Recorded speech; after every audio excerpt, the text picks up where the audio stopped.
Covid के नए variant Omicron से मुकाबले मदद के लिए विश्व स्वास्थ्य संगठन का विशेषज्ञ दल दक्षिण अफ्रीका पहुंचा। ये दल गौतेंग प्रांत में मामलों से निपटने के प्रयासों में मदद करेगा।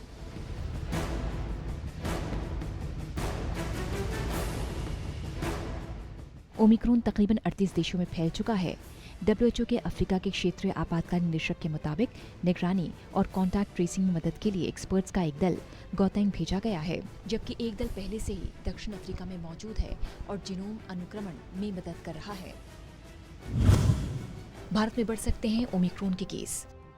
भारत में कोरोना के नए वेरिएंट ओमिक्रॉन का एक और केस मिला है। ये केस गुजरात के जामनगर में है। बताया जा रहा है गुजरात के जामनगर में अफ्रीकी देश जिम्बाब्वे से लौटा शख्स कोरोना के नए वेरिएंट से संक्रमित मिला। ये शख्स 2 दिन पहले ही जिम्बाब्वे से गुजरात लौटा था। एयरपोर्ट पर जांच में पॉजिटिव पाया गया। इसके बाद मरीज का सैंपल जीनोम सीक्वेंसिंग के लिए भेजा गया। अब इसकी रिपोर्ट से साफ हो गया है कि व्यक्ति ओमिक्रॉन से संक्रमित है।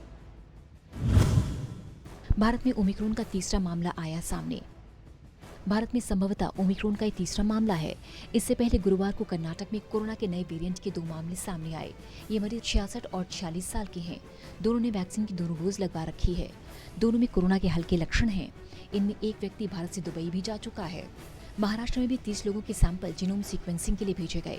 राज्य में शुक्रवार तक 2821 यात्री हाई रिस्क देशों से मुंबई आए। इनमें 2 लोगों की रिपोर्ट पॉजिटिव आई है। वेरिएंट में पॉजिटिव मिला है, उसके हिसाब से उसको आइसोलेट किया गया है। उसके ऊपर हम नज़र रख रहे हैं। जहां वो रहते थे वहां पर जो है हमने माइक्रो कंटेनमेंट जोन बनाया है और इस हिसाब से हम जो हमको प्रिकॉशन लेने हैं और सूचना जो मिली हुई है उन सब का पालन करते हुए हम लोग उस एरिया को घेर कर उसमें लोगों को की टेस्टिंग, उसकी ट्रेसिंग और ज़रूर पड़ेगी तो ट्रीटमेंट, ये सब किया जाएगा। मुझे लगता है सतर्क रहने की ज़्यादा ज़रूरत है, चिंता से ज़्यादा। मुझे लगता है चिंता जरूरत से ज़्यादा नहीं करने की ज़रूरत है, सतर्क रहने की ज़रूरत है, इसको रोकने की ज़रूरत है। ओमिक्रॉन भी एक वेरिएंट है और WHO ने अभी कहा है कि वेरिएंट ऑफ कंसर्न है। मतलब ये नहीं कहा कि इसकी वजह से बहुत बड़ी कोई आपदा अभी एकदम से आ गई है, बट हाँ ये जरूर है कि इसको रोकना जरूरी है।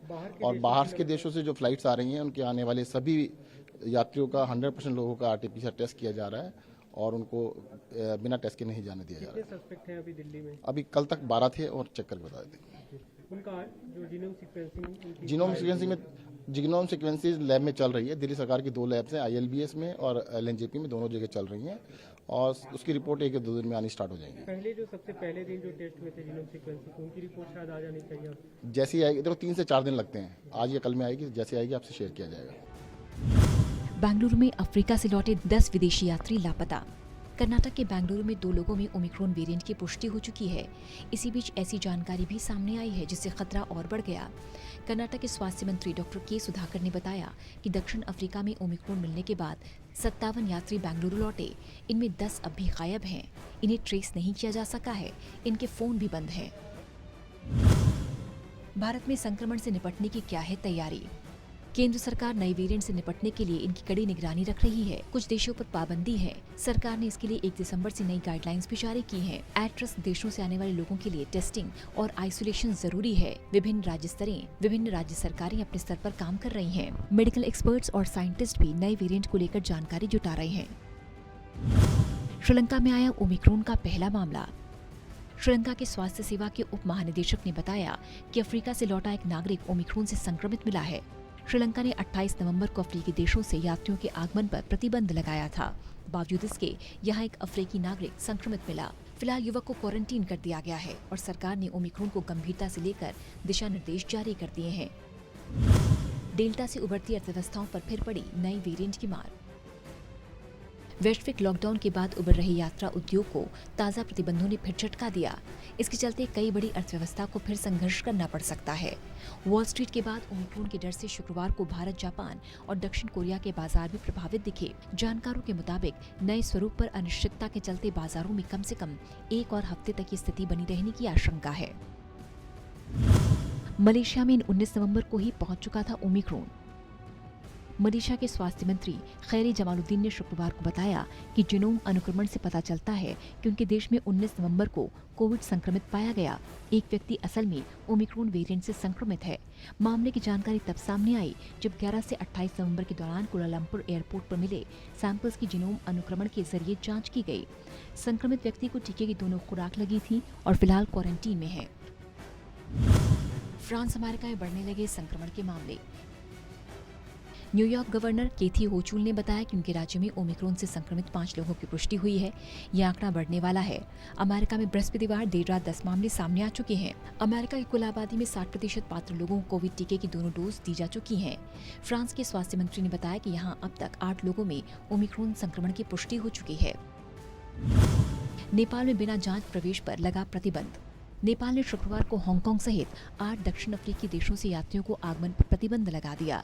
नेपाल के गृह मंत्रालय के प्रवक्ता फदेन्द्रमणि पोखरियाल ने बताया कि मंत्रिमंडल ने ओमिक्रॉन से जोखिम वाले देशों से यात्रियों के नेपाल में प्रवेश पर बैन लगाने का फैसला किया है। 24 घंटों में 300 से ज्यादा लोगों की जांच हो चुकी है। अब बिना जांच नेपाल प्रवेश नहीं देगा। वहीं कजाकिस्तान ने भी शुक्रवार को ओमिक्रॉन के जोखिम को देखते हुए मिस्र के लिए हवाई यात्रा सुविधा बंद कर दी। नए वेरिएंट को लेकर सतर्क रहना कितना जरूरी। WHO ने तमाम जांच के बाद ओमिक्रॉन को वेरिएंट ऑफ कंसर्न की कैटेगरी में रखा है, यानी ये वेरिएंट काफी तेजी के साथ फैलता है।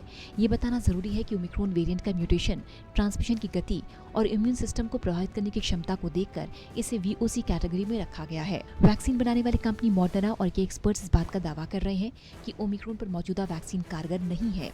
इस पर कई तरह के दावे हैं, लेकिन मौजूदा व्यवस्था के तहत इसे रोकने को लेकर काम किया जा रहा है। गौतम क्रांत से आए 80% संक्रमण के मामले। कोरोना के नए वेरिएंट ओमिक्रॉन से पूरी दुनिया खौफजदा है। इस वेरिएंट ने अपनी शुरुआत जरूर साउथ अफ्रीका से की, लेकिन अब ये कई देशों तक अपनी पैठ जमा चुका है। इस एक वेरिएंट ने फिर कई देशों में लॉकडाउन जैसी स्थिति पैदा कर दी है। यहाँ लेवल 1 का लॉकडाउन लगाया गया है। गौतम प्रांत दक्षिण अफ्रीका का प्रमुख आर्थिक केंद्र है। पिछले एक सप्ताह से देश भर के 80% संक्रमण यहीं सामने आए। वहीं बृहस्पतिवार को दक्षिण अफ्रीका में 11,500 नए संक्रमण के मामले रिकॉर्ड किए गए। अफ्रीका के national institute for communicable disease ने बताया कि तकरीबन 75% संक्रमण के पीछे नया वेरिएंट है।